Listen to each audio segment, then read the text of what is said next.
오후 2시 오늘의 핫 이슈만 골라 살펴보는 시간입니다. 오늘은 양지민 변호사, 이경민 변호사와 이야기 나눠보겠습니다. 안녕하십니까? 안녕하세요. 자, 법정 소란으로 인한 감치 15일을 선고받고 서울구치소에 구금된 김용현 전 국방부 장관의 변호인이죠. 이하상 변호사가 대법원에 감치 집행 정지를 신청한 것으로 알려지고 있습니다. 먼저 관련 영상부터 보고 오시죠. 나가십시오. 나가십시오. 말씀하시면 감시합니다. 감시합니다. 그 구금 장소에다 유치하도록 하겠습니다. 우리 팀에 대적하는 놈들은 무조건 죽습니다. 이제 이진관 이놈은 죽었어 이거. 여러분들 이진관이가 벌벌벌 떠는 걸 보셨어야 돼요. 입니다 그거. 진관이 그거 전문 용어로 뭣도 아닌데 엄청 유세를 떨더라고요. 적법한 절차로 인적 사항을 확인해서 구치소에서 요구하는 요건을 맞추어서 집행할 예정입니다. 이 이진관의 행태는 경찰이나 다를 바가 없다. 이진관의 이런 불법 행위에 대해서 손해배상 청구를 제기한 상태입니다. 이진관이라는 이 판사, 유사 판사라고 저는 하겠습니다. 대한민국의 법관이라는 작자가 인권 보호를 해도 천천할 바에 스스로 내린 감치 명령문을 마패처럼 들고 다니면서 네, 판사와 변호인단 간의 이런 대치 상황이라고 해야 될까요? 참 이례적인 것 같은데 이하상 변호사 측은 지난 3일 대법원에 감치 집행정지 신청을 냈습니다. 먼저 그쪽 주장부터 좀 들어볼까요? 일단은 감치 자체가 부당하다라는 주장을 계속해서 하고 있습니다. 인권 침해라는 이야기도 하고 있는 상황인데요. 다만 여기서 언급하고 싶은 부분은 앞서서 이제 화면에도 보셨지만 작년 11월 19일에 이진관 판사가 이야기를 하면서 한 번 더 발언을 하게 되면 감치를 하겠다, 나가라라고 재차 사실 여러 차례 요구를 했었고 이러한 요구를 따르지 않아서 감치 처분이 내려진 것이거든요. 네. 그렇기 때문에 이 부분에 대해서 무턱대고 부당하다라고 주장하는 것은 사실 좀 받아들여지기 어려운 주장으로 보여지고 오히려 어떠한 정치적인 목적을 노리고 정치적인 메시지를 계속 내고 있다라는 생각이 들고요. 일단은 11월에도 사실 즉시 감치가 이루어져야만 하는 그런 상황이었었는데 본인의 인적사항이라든지 이런 것들에 대해서 이 교정당국에 공유를 하지 않음으로써 4시간 정도 대치를 하다가 결국 풀려난 그런 상황이었습니다. 그래서 이제야 이제 감치가 집행될 수 있었던 그런 상황이고 이런 부분에 대해서 이하상 변호사 측은 법적으로 문제 제기를 해서 해결하겠다라는 입장을 가지고 있는 것으로 보여집니다. 네, 그럼 반대로 이진관 부장판사의 입장이라고 하긴 좀 그렇지만 법원 측의 입장은 좀 어떤 겁니까? 법원은 사실 이제 그동안에는 이제 집행을 하고 싶어도 사실 이제 인적 사항이 어떻게든 확인을 하실 수가 없었기 때문에 그래서 이제 집행이 안 된 부분이 있었고 사실은 그러고 나서 이제 유튜브에서 이제 또 법정에 대해서 이런 모욕을 하는 그런 발언도 했었거든요. 그래서 그런 부분들에 대해서는 법원 행정처에서 사실 이제 형사 고발도 지금 진행이 된 상태고 그래서 법원 입장에서는 계속 그렇습니다. 이제 사법부의 그런 결정을 존중을 하지 않는 모습 그런 부분들에 대해서는 엄정하게 대응을 하겠다라는 입장이고 이번에도 어떻게 보면 지금 이진관 부장판사가 그동안에 감치를 해놓고 집행을 하겠다라는 의지를 재차 비춰왔기 때문에 네. 그래서 이제 이번에 이제 집행까지 이루어졌다라고 생각하시면 될 것 같습니다. 그 집행 정지 신청 결과는 언제쯤 나오는 건가요? 사실은 이제 지금 처음에 감치 결정이 있고 나서 항고를 했었고요. 그리고 이제 고등법원에서도 항고가 기각이 됐고 그리고 다시 대법원에 재항고 신청을 해놓은 상태입니다. 근데 이제 항고나 재항고를 한다 하더라도 집행이 정지되는 효력은 없거든요. 그래서 이제 감치 결정이 나오고 나면 그대로 이제 감치가 진행이 되는데 그래서 지금 이하상 변호사 입장에서는 집행 정지 신청을 따로 해서 그래서 이제 일단은 석방이 되기를 지금 기다리고 있는 상황인 것 같고 근데 다만 이제 집행 정지 신청을 했다고 해서 대법원에서 언제까지 결정을 내야 한다 이런 규정은 없습니다. 그렇기 때문에 그래서 이제 지금 남아 있는 기간이 이제 16일까지 지금 아마 이제 감치가 될 것 같은데 만약에 그 안에 결정이 안 나온다라고 하면은 그냥 집행정지에 대한 결론 없이 이제 바로 석방이 된다라고 보시면 될 것 같고 만약에 이 부분에 있어가지고 방어권을 또 보장을 해야 된다 이런 부분들에 대해 판단의 필요성이 있다라고 하면은 일단은 먼저 집행정지를 인용을 해주고 그 다음에 이제 감치 결정에 대해서 재항고 결과를 내놓지 않을까 그래서 일단은 그 부분에 있어서 대법원이 어떤 결정을 내릴지는 조금 지켜봐야 될 것 같습니다. 김용현 전 장관 변호인단이 지금 그 논란의 중심에 선 이하상 변호사의 영치금 계좌도 공개한다 그러는데 이렇게 하면 뭐가 좀 달라집니까? 그러니까 지금 일단 영치금 계좌를 공개하면서도 이야기를 했던 것이 이하상 변호사가 뭐 공개를 처음에는 원치 않았지만 어쨌든 공개를 한다라는 이야기를 하면서 뭔가 후원의 사실 뭐 이야기를 하는 것이죠. 일단은 법적으로 어떠한 절차를 다투어서 본인이 원하는 결과를 얻어내겠다 보다는 지금 과거에 이 개인 채널에 나가서 이야기를 한 발언도 보면 또한 법적인 이야기보다는 정치적인 메시지가 크고 굉장히 이진관 판사에 대한 좀 비하 발언이라든지 이런 것들이 있었거든요. 그렇기 때문에 이미 이 대응 전략 자체가 이렇게 집행정지 신청을 하고 항고 재항고를 하더라도 이것이 받아들여질 걸 실질적으로 기대하고 법적인 조치를 취한다기보다는 어떠한 제스처를 취한다, 이러한 조치까지 우리가 한다라는 것을 보여주기 위한 목적을 가지고 있는 것이고, 실제로 하고 싶은 이야기는 뭐 이런 개인 채널, 다른 채널에 가서 이야기를 하는 것이 본인의 실제 목소리와 그리고 마음의 소리다라는 좀 생각이 들어서요. 이것은 뭐 법적으로도 검토해볼 부분이 있지만 정치적인 사건이다라는 생각이 듭니다. 네, 이하상 변호사를 비롯한 김용현 전 장관 그 변호인들이 재판 중에도 그렇고 지금도 그렇고 거친 언사를 계속 쏟아내고 있지 않습니까? 이런 부분이 법원 판단에는 부정적인 영향을 주지 않을까 싶은데 어떻습니까?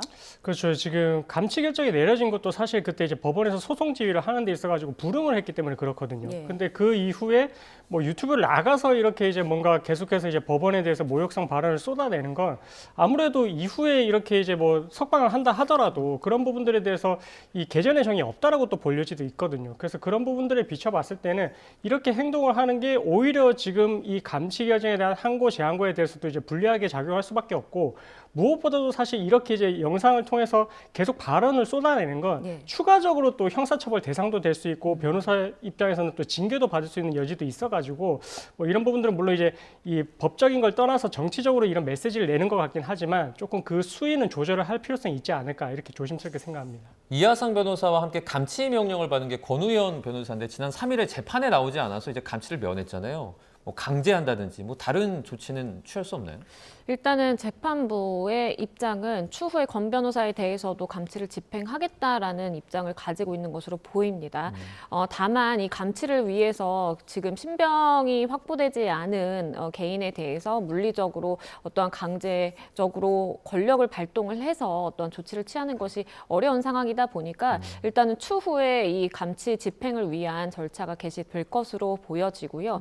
이 권 변호사의 경우에는 이 언론에 따르면 과거 이틀 전에만 하더라도 법정에 출석을 해서 재판을 이어왔고, 다만 본인이 불출석을 한 것 자체가 어쨌든 응하지 않겠다, 부당한 이러한 집행에 대해서 나는 응하지 않겠다라는 의사의 표출로도 좀 해석을 해볼 수 있을 것 같은데요. 다만 이후에도 계속해서 재판이 또 예정이 되어 있기 때문에 예. 법원에 충분히 출석을 하게 될 것이고 그때 집행이 될 수 있을지 지켜봐야 될 부분입니다. 네, 별도로 또 대한변호사협회에서 이하상 변호사 등에 대한 징계 조사를 진행 중이고 지금 막바지 단계인 걸로 알려지고 있는데, 변협에서 조치 가능한 징계로는 어떤 게 있습니까? 네, 일단 총 5가지인데 견책, 과태료, 정직, 제명, 영구제명 이렇게 있습니다. 네. 근데 사실 이제 변호사가 이렇게 법정에서 소란을 일으켜서 감치된 게 사실 초유의 일이거든요. 이런 경우가 없었다 보니까 이게 어느 정도의 징계 수위를 정해야 되는지도 사실 중요할 것 같고, 그리고 자칫 또 너무 또 엄중한 징계를 하게 되면 또 뭔가 이제 정치적으로 그렇게 좀 탄압을 하는 거 아니냐, 또 이렇게도 또 이제 역으로 또 이용이 될 수도 있는 부분이어가지고 사실 변호사협회 입장에서도 좀 많이 조심스럽지 않을까라고 생각이 되고, 어떤 결정이 나오는지는 일단 지켜봐야 되겠지만 그래도 그 수위가 뭐 쉽게 견책 정도로는 좀 그치지는 않을 것 같고 그 이상에 해당하는 그런 이제 뭐 징계가 나오지 않을까, 좀 그거는 좀 지켜봐야 될 것 같습니다. 유튜브에서 그동안 문제가 됐던 그 영상들 있잖아요. 그 영상들을 좀 내렸다 그러더라고요. 이렇게 내렸다고 뭐 증거로서 뭐 효력을 잃는다든지 이러진 않나요? 그런 건 아니고요. 다만 추후에 이러한 뭐 예를 들어 이 유튜브 영상에서 모욕이라든지 명예훼손으로 우율이 될 수 있는 어떠한 불법 행위가 있었는데 그것을 내렸다라는 것은 이미 죄는 성립하고 다만 양형에서 이제 피해가 어느 정도 됐느냐를 판단을 할 때 고려될 수 있는 요소입니다.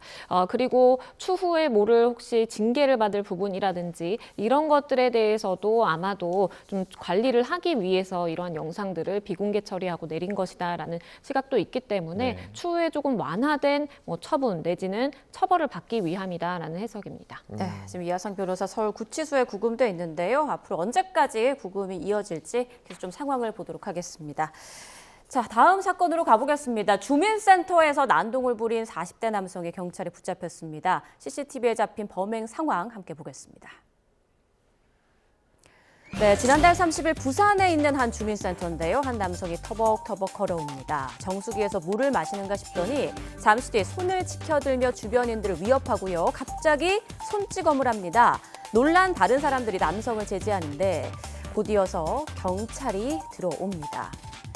자, 경찰이 들어와서 이 남성에게 뒤로 수갑을 채웁니다. 그런데 분이 풀리지 않았는지 이 남성 이제는 아예 박치기까지 하는데요.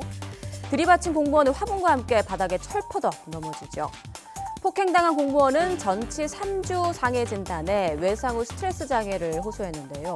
술에 취해서 난동을 부린 이 40대 남성 결국 공무집행 방해 혐의로 입건됐습니다.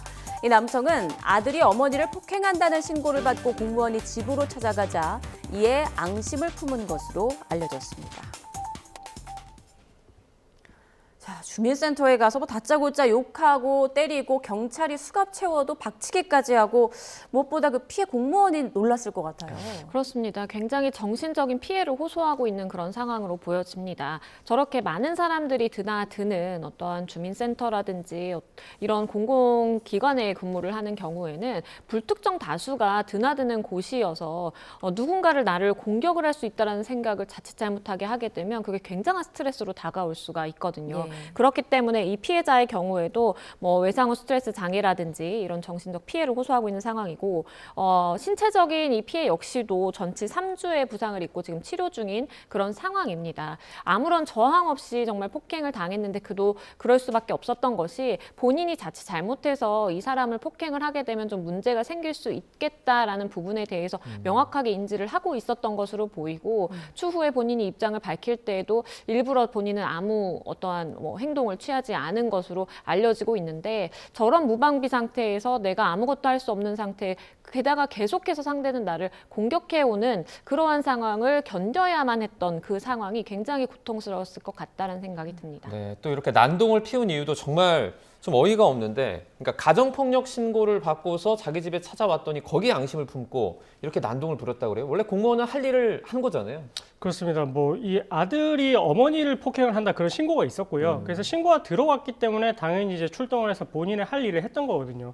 근데 그 부분에 있어가지고 사실은 이제 그때 가서도 뭐 큰 뭔가 이제 조치를 취한 것도 아니고 당시에 이제 술 마신 상태였다, 뭐 이제 알코올 중독 상태였다 이런 이제 이야기도 있으니까 그럼 입원을 시켜야 될 것 같다, 뭐 이렇게 이제 입장을 전했을 뿐인데 그 부분에 대해서 이제 본인이 다음날 또 찾아와서 이렇게 앙심을 품고 이런 행동을 한 것인데 사실은 이제 이 공무원들이 사실 너무나 이제 좀 고통을 받는 게 지금도 보셨다시피 이렇게 이제 문제 제기가 들어오고 유형력을 행사한다 하더라도 본인 막고 있을 수밖에 없거든요. 그러니까 여기에 있어서 뭐 적극적으로 본인을 방어를 할 수도 없고 정말 때리는 거 그냥 막고만 있다가 경찰에 신고해서 이렇게 조치가 취해지는 건데 이 공무원들의 피해는 도대체 누가 이거를 또 회복을 시켜줄 수 있을 것이며 뭐 이런 부분들도 있어가지고 좀 이런 부분들은 정말 잊을만 하면 좀 발생을 하는 것 같아서 좀 다시는 재발하면 안 될 것 같습니다. 네, 지금 폭력성이 좀 있는 걸로 봐서 가정폭력 신고 들어온 거에 대해서 좀 조사가 필요하지 않을까 이런 생각도 들고요.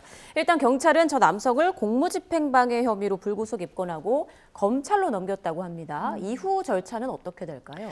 일단 사건을 검찰로 넘긴 상황이기 때문에 검찰에서 사건 기록을 검토해보고 뭔가 보완할 부분이 있다라고 한다면 보완 수사가 이루어지게 될 것이고 아니면 자체적으로 검찰이 뭐 조사를 뭐 필요하다면 한다라든지 그 이후에는 이제 기소 단계로 가게 되는 것입니다. 그래서 법원의 판단을 받는 절차가 남아 있는 것인데 지금 일단 뭐 상황이 굉장히 심각한 건 아니다라는 판단에서 이 불구속으로 지금 있는 상황인데 추후에 언급해 주신 것처럼 어머니에 대한 폭행을 이웃이 신고를 해서 지금 이 공무원들이 갔다가 저런 상황이 벌어진 것이거든요. 만약에 이웃에서 그러한 폭행을 인지할 정도였다면 부모님 그러니까 어머니에 대한 그 폭행 부분에 대해서도 혹시나 형사적으로 책임을 물을 수 있는 지점은 없는지 반드시 확인이 필요할 것이고 그러한 것들과 함께 이제 기소가 된다라고 한다면 더 큰 책임을 져야 될 가능성도 있습니다. 지금 피해 공무원은 물리적으로도 그렇지만 정신적으로도 좀 피해를 입었을 수 있잖아요. 혹시 개인적으로 좀 배상이라든지 이런 책임을 물을 수도 있습니까? 일단은 이제 형사 사건이 먼저 지금 진행이 될 예정이라서 그 사이에 만약에 가해자가 본인에 대한 처벌을 좀 감경을 하고 싶다. 이러면 아마 합의 제한을 좀 해오면서 피해 회복에 대한 이야기를 할 것이고, 만약 공무원이 본인이 이제 이 부분에 있어서 합의를 하는 것이 조금 뭐 여의치 않다라고 하면은 법원 단계로 넘어갔을 때 가해자가 또 일방적으로 형사 공탁을 또 할 수도 있거든요. 그래서 그런 부분들을 통해서 만약에 공탁금을 수령을 하게 되면 조금 이제 피해 회복이 될 수가 있고, 만약에 형사 사건 하에 진행되는 데 있어서 그런 부분이 전혀 가해자 측에서 없었다. 이러면은 이제 피해자 입장에서는 따로 이제 민사소송을 청구를 할 수가 있습니다. 네. 민사소송을 청구를 해서 내가 이제 물리적으로 피해를 입은 부분에 대해서 이제 치료비를 청구를 할 수 있는 동시에 정신적으로 또 피해를 입은 부분이 있기 때문에 이후에 뭐 정신과 진료를 받고 했다라고 할 것 같으면 그런 부분들도 이제 진단서를 제출을 하고 해서 어쨌든 치료비나 아니면 위자료 명목의 손해배상 청구가 가능합니다. 네, 알겠습니다. 자, 다음 이슈로 바로 넘어가 보겠습니다. 고 이해찬 국무총리 묘소 주변에 CCTV가 설치됐습니다. 최근 온라인에서 퍼진 가짜 표지석 합성 사진 때문인데요. 어떤 내용인지 화면으로 확인해 보시죠. 네, 어제 더불어민주당 최민희 의원이 SNS에 이해찬 대표님 묘역에 CCTV를 설치 중입니다라는 제목으로 올린 사진입니다. 한 장에는 고인의 이름이 새겨진 표지석과 꽃들이 보였고요.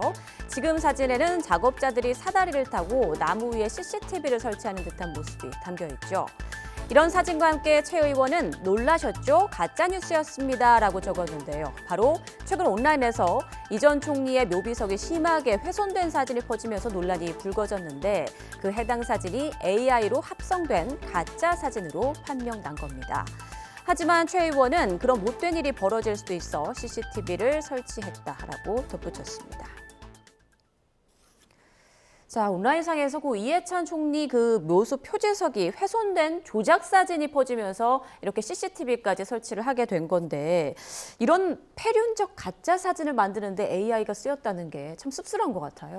그렇습니다. 사실 이제 묘소라는 곳은 어떤 추모의 공간이고 뭐 유족에게도 그렇고, 그리고 이해찬 전 총리에 대해서 이런 존경심을 가지고 있는 여러 사람들에게는 굉장히 충격으로 다가왔을 법한 그러한 사진이 유포가 된 것입니다.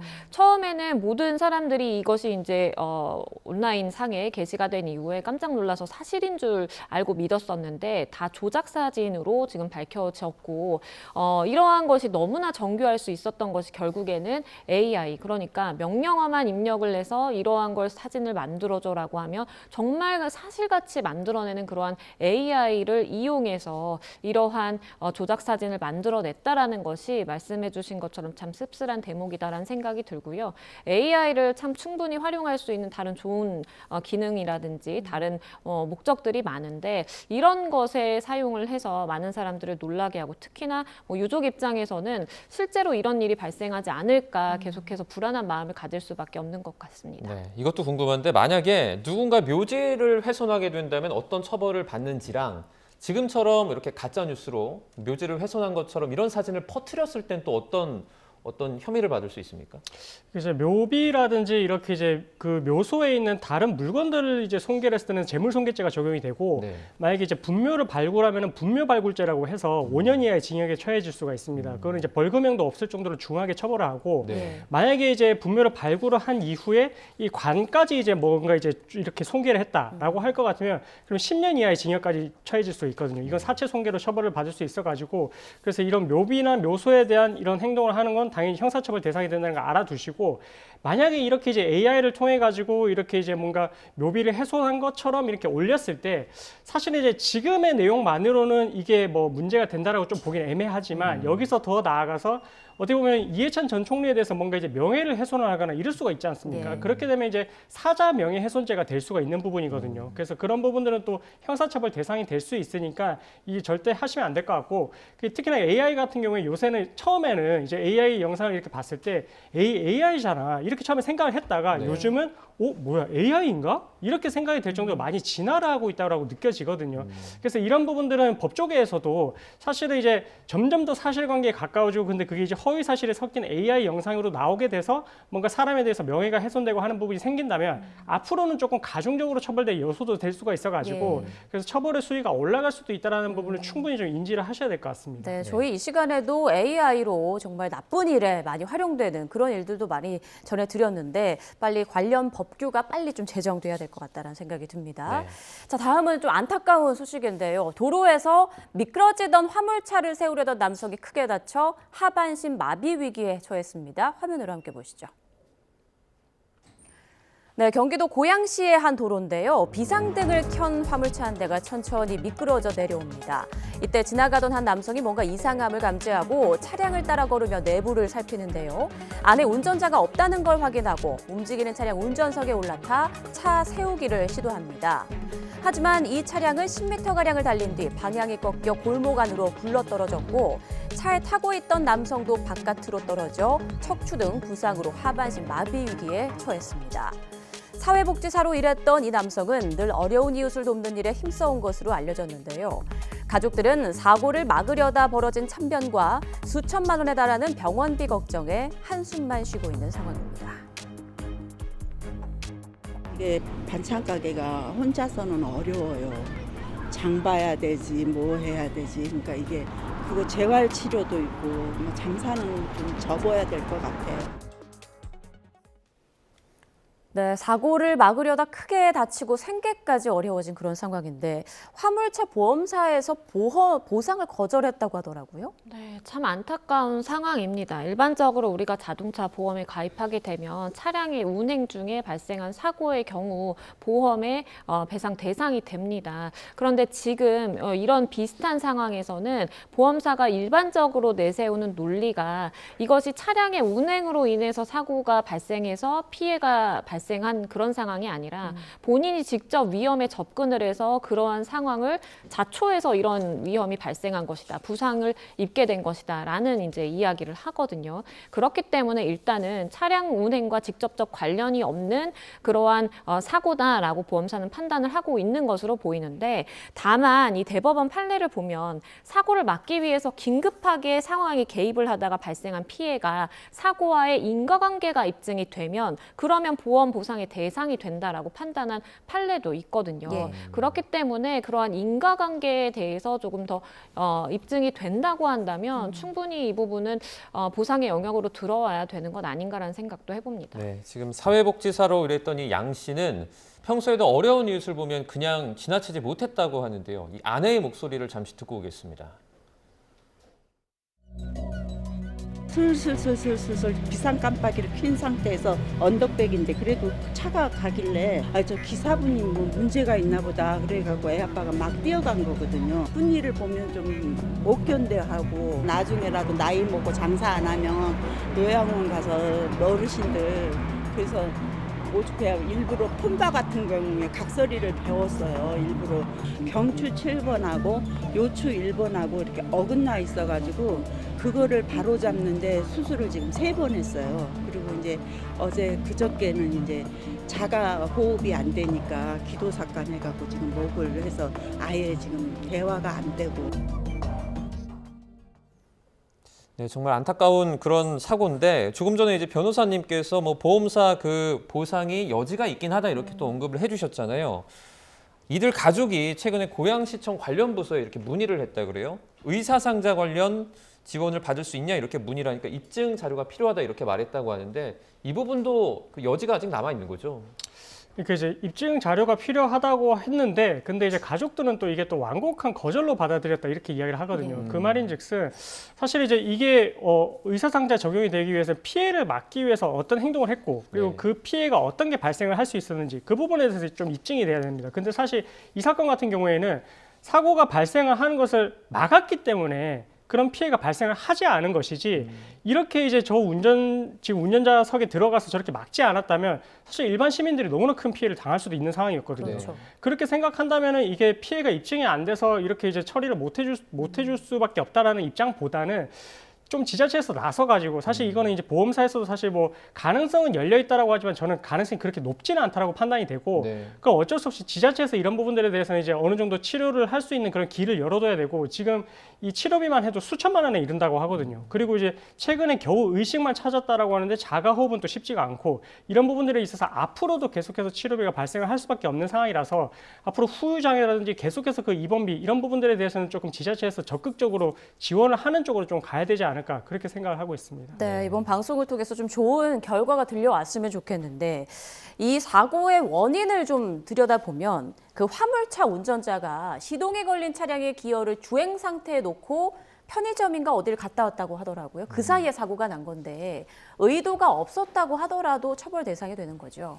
분명히 책임을 져야 되는 부분이 있다라고 보여집니다. 물론 지금 부상을 입으신 피해자가 본인이 차량에 접근한 사실은 맞거든요. 그렇기 때문에 이 부분에 대해서 본인은 책임이 없다라고 주장할 여지도 있겠지만 다만 차량을 운행하는 운행자의 경우에는 차량을 안전하게 정차시켜야 하는 의무를 가지고 있는 것이고 그것을 게을리함으로써 이러한 사고가 발생했기 때문에 일부 과실 책임이라도 물을 수 있는 그런 상황으로 보여지고 그리고 민사적인 책임을 논할 때에도 어쨌든 본인이 그 과실로 인해서 차량을 굴러가게 만들었고 그 상황에서 이제 피해자가 접근을 해서 이런 상황이 발생을 한 것인데 일부의 책임의 비율은 문제가 될 수 있겠지만 그런 부분에 대해서까지 원래 그 차량의 차주 운전자에게도 책임을 물어보는 것도 하나의 방법으로 생각해 볼 필요가 있겠습니다. 네. 네. 자, 이번에는 큰 사고를 막은 또 시민들의 이야기를 좀 이어서 해보겠습니다.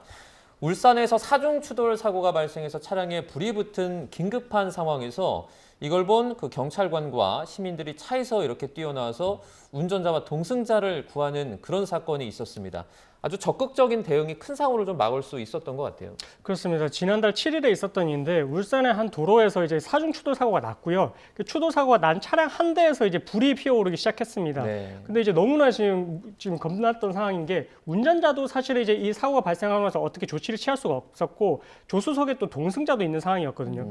그런 상태에서 제일 먼저 나선 게 시민들이었습니다. 시민들이 먼저 나서 가지고 저렇게 이제 확인을 하고 지금 운전석부터 이제 문을 뜯어냈고요. 그리고 이제 운전자부터 구조를 해낸 후에 동승자도 구조를 해내고 동시에 이제 또 그 소화기를 가져와서 이제 또 불까지 끄는 또 이런 행동까지 나아갔는데 이 모든 상황이 1분 내에 다 이루어졌다고 하거든요. 그렇군요. 정말로 이런 따뜻한 손길이 없었다면은 더 큰 피해가 있었을 것 같은데 아직도 우리 이런 이웃들 사이에는 아직까지 이런 따뜻한 온기가 남아 있는 것 같습니다. 저렇게 차에 불까지 나면 자칫 또 폭발이 일어나지 않을까 싶어서 근처에 못 갈 수도 있는데 위험을 무릅쓰고 이렇게 또 구조 활동이 펼쳐졌던 것 같습니다. 경찰은 부상자를 구조한 시민 한 명에게 이제 감사장을 전달했다고 하고 화재 진압에 도움을 준 또 다른 시민 한 명은 지금 찾고 있다고 하더라고요. 빨리 그 의로운 시민 찾았으면 좋겠네요. 맞습니다. 그러니까 지금 뭐 블랙박스 영상이라든지 여기에 찍힌 걸 보면 많은 시민들이 이제 도와주신 건 맞는데 거기서 결정적으로 핵심 역할을 한 이제 두 분이 있는데 한 분은 신원이 특정해서 감사장을 전달하고 한 분의 경우에는 아직 찾고 있는 상황으로 보여요. 우리가 이제 뭐 물론 범인을 찾고 나쁜 짓을 한 사람을 찾아내는 데에도 뭐 여러 가지 기술이 동원이 돼서 찾을 경우가 많지만 이렇게 의로운 좋은 일을 한 분들을 찾아서 감사장을 전달하든지 하는 행위에 대해서도 역시나 일부 이 CCTV 분석이라든지 이런 기술이 좀 동원이 돼서 빨리 좀 찾았으면 좋겠다라는 생각도 해봅니다. 네, 오늘 방송을 좀 보시고 주변에 있는 분들이 제보를 좀 해주시면 좋지 않을까 또 그렇게 생각을 합니다. 네, 다음 주제는요. 강원 원주시의 한 아파트에서 중학생이 휘두른 흉기에 세 모녀가 다치는 사건이 있었는데 다행히 생명에는 지장이 없었다고 합니다. 이 사건은 좀 어떻습니까? 설명을 좀 해주시죠. 네, 그 한 강릉 원주에 있는 한 아파트에서 이제 흉기 난동 사건이 발생을 했는데 이 가해자 같은 경우는 16세 남성입니다. 이 16세 중학생 졸업을 앞두고 있고 지금 동창생 B양의 집에 가서 B양의 집에서 나올 때까지 기다리고 있다가 그때 이제 현관문이 열렸을 때 이제 들어가게 됐고요. 그래서 들어가서 준비했던 흉기로 엄마랑 그다음에 이제 B양의 동생이 같이 있었는데 이 세 명에 대해서 흉기를 휘둘렀던 사건이고 엄마는 목 부위에 큰 상처를 입었고 그리고 B양하고 B양의 동생도 어깨나 뭐 팔 부위에 이제 부상을 입었다라고 하는데 다행인 건 이렇게 생명에 지장은 없다라고는 했지만 근데 너무나 좀 충격적인 건 일단 흉기를 준비했다는 것도 충격적인데 네. 본인이 벨을 눌렀으면은 문을 안 열어줬을 거다라고 생각을 했기 때문에 문이 열릴 때까지 앞에서 대기를 하고 있다가 이런 행동을 했다라는 거거든요. 그렇기 때문에 이거는 어느 정도 정말 계획적 범죄로 봐야 되지 않나. 그래서 이 부분에 대해서는 조금 더 사실관계가 좀 조사가 필요할 것 같습니다. 네, 중학생이 왜 이런 끔찍한 일을 저지른 건가요? 일단 알려지고 있는 바에 따르면 수사기관에서 진술을 한 건 같은 중학교에 다녔던 동창이 본인을 학원에서 창피를 주고 무시를 해서 화가 나서 이런 범행을 했다라고 이야기를 하는데요.